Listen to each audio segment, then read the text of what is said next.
Bwana, moja ya taarifa ambayo pengine inaweza kuwashtua mashabiki wanachama wa Young Africans ni juu ya kiungo wao wa kushambulia Stephan Aziz Ki, nyota ambaye tayari duru zinaeleza, taarifa ambazo zipo katika mkono wangu zinaeleza kwamba tayari amekamilisha usajili wa kujiunga na kikosi cha The Red Castle au Ngome Nyekundu, lugha rahisi ni Wydad Casablanca kutoka Morocco.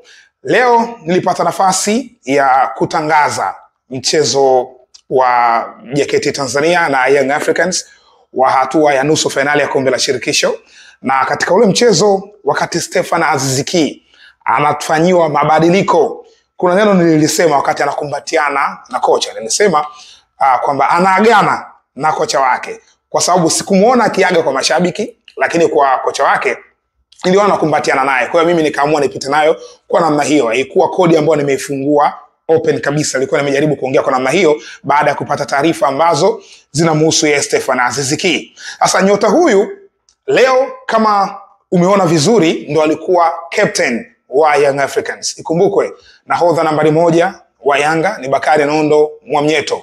Nahodha nambari 2 ni Dickson Job ambaye alikuwepo uwanjani na kaanza mpaka kaumaliza mchezo.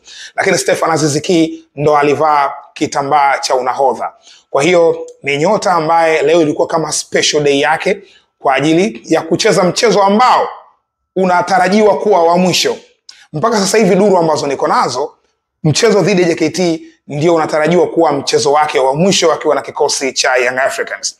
Anakwenda kujiunga na kikosi cha Wydad Casablanca ya kule Morocco.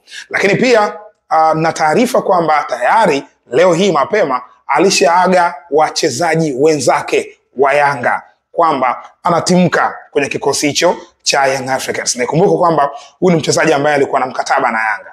Maana yake Yanga kuna biashara pengine wameifanya nzuri, that's why wakamruhusu kuondoka. Wydad Casablanca ni timu miongoni mwa timu zile tunaita timu 6 zenye hadhi ya nyota 5 kwenye kandanda la Afrika. Ni miongoni mwa timu ambazo zimefanikiwa sana. Na kwenye soka la Morocco ni wao na Raja, kwa maana ya ukubwa wa misuli ya kufanya vizuri katika michuano mbalimbali ya ndani na kimataifa. Sasa basi, Wydad msimu huu ulikuwa ni msimu wa kuitengeneza projekti ili waje kufanya vizuri katika michuano ya ndani, lakini pia kurudi kwa nguvu katika michuano ya kimataifa.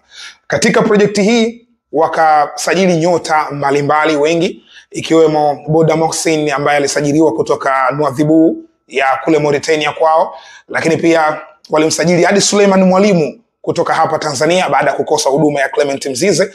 Huyu Stephan Aziz Ki pia waliwahi kumtaka katika dirisha lililopita. Lakini haya yote yalikuwa chini ya kocha Rulani Mokoena. Rulani Mokoena ndiye ambaye aliidhinisha majina ya hawa nyota ambao nimewataja hapa waingie kwenye kile kikosi cha Wydad. Na kimsingi wapo nyota wengine ambao waliingia moja kwa moja, ikiwemo huyo Suleiman Mwalimu, akiwemo Cassius Mailula ambaye alifanya naye kazi Mamelodi Sundowns, akiwemo pia Thembinkosi Lochi, wote wako hapo. Samuel Obeng alkadhalika. Kwa hiyo Rulani Mokoena yeye mwenyewe pamoja na hawa wachezaji ambao aliwapeleka kwenye kikosi cha Wydad ilikuwa ni kuitengeneza Wydad ambayo inatakiwa kuwa imara zaidi kwa ajili ya kushindana zaidi, kuleta ushindani zaidi. Lakini ni jambo ambalo halikufanikiwa, maana alitimuliwa kazi Rulani Mokoena. But Wydad Casablanca ipo katika michuano ya kombe la dunia ya FIFA kwa ngazi ya klabu ambayo inatarajiwa kufanyika mwezi wa 6 na mwezi wa 7 kule nchini Marekani. Na wao wapo katika kundi G sambamba na Manchester City ya England, Juventus ya Italia pamoja na Al Aini ya Abu Dhabi.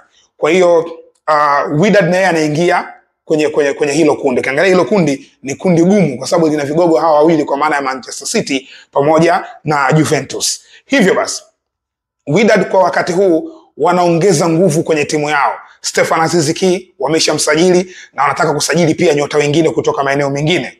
Lakini mpaka sasa hivi tunapozungumza, katika technical bench yao aliyekuwa kocha wao kwa maana Rulani Mokoena ndio hivyo akawa ameondoka. Lakini kwa sasa wanatafuta kocha mpya, kwa sababu huyu kocha ambaye wako naye kwa sasa hivi ni mkurugenzi wa michezo wa klabu ya Sporting Director wa Wydad, lakini yuko pale kwa muda kwa ajili kama interim, yani tunaita wa muda, kocha wa mpito, na amefanya kazi yake mpaka tarehe 13 mwezi huu baada ya kuipeleka Wydad katika nafasi ya 3 katika ligi ya Morocco na kukata tiketi ya kushiriki michuano ya CAF Confederation Cup, kombe la shirikisho Afrika kwa msimu ujao 2025-2026. Ameomba uongozi wa klabu hiyo licha ya jitihada hizi kuipeleka timu katika hilo hatua, lakini pia kwenda katika michuano ya kombe la dunia, lakini ameomba asiendelee kama kocha mkuu, arudishwe katika kiti chake cha sporting director. Hivyo basi Wydad kwa wakati huu wanatafuta kocha mwingine ambaye anaweza kwenda kuivusha Wydad kutoka hapa na kwenda kufanya vizuri, of course, hususan katika michuano ya kombe la dunia la ngazi ya klabu. Na mpaka sasa story ambazo zilikuwa zikienea sana kwenye juma hili ilikuwa nikimhusu Jose Riveiro ambaye amekwenda Ahli, yes, lakini ambaye alikuwa Orlando Pirates, na kocha mwingine ni Nasreddine Mohamed Nabi ambaye yupo kwenye kikosi cha Kaizer Chiefs cha Afrika Kusini. Hawa ni makocha ambao walikuwa kitajwa zaidi kwenye kikosi hicho cha The Red Castle ama ngome nyekundu. Sasa Aziz Ki anakwenda kujiunga na Wydad Casablanca. Aziz Ki, moja ya profile yake, kwanza ikumbukwe Wydad ni timu kubwa. Kuchukua mchezaji katika ligi yenu ni kitu kikubwa sana. Aziz Ki profile yake inajieleza. Ni nyota ambaye msimu uliopita alikuwa MVP wa ligi kuu ya Tanzania bara, moja ya ligi zilizopiga hatua kubwa sana katika kandanda barani Afrika. Lakini nyuma ya hapo, kwa maana misimu miwili nyuma yake, alikuwa MVP wa ligi kuu ya Ivory Coast. Ligi ya Ivory Coast ni ligi iliyobakia, nitumie hiyo lugha kwa wakati huu katika kandanda ya Afrika ya Magharibi. Ligi kuu ya Ivory Coast ndio imebakia kwa ubora. Kwa hiyo hata na yeye pia ametokea katika ile ligi. Kwa hiyo Wydad wameangalia huyu ni mchezaji ambaye ameperform katika ligi mbili bora na amefanya vizuri. So hii ni kama added credit ambayo yuko nayo ya kuanza makuzi yake ya kandanda barani Ulaya. Stefan Aziz Ki katika safari zake za kupita katika youth clubs alicheza kandanda nchini Hispania, miongoni mwa vitu ambavyo vinamuongezea credit kutokana na ubora wake ambao anaongeza na uhitaji ambao wako nao kwa maana ya Wydad Casablanca.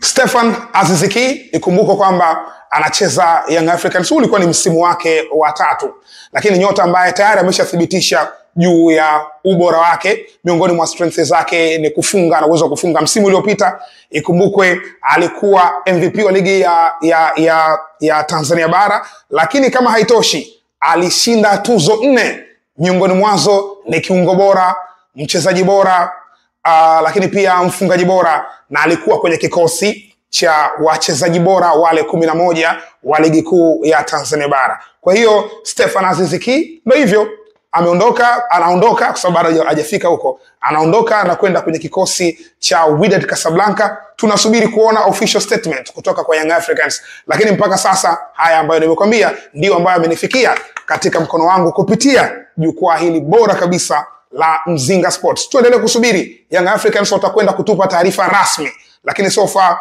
jambo linasalia hivyo. Usisahau kusubscribe, na endapo taarifa hii imekuwa extended kwa maana imekuwa kubwa zaidi, basi tutakuja kuijadili hapa kwa ukubwa wake.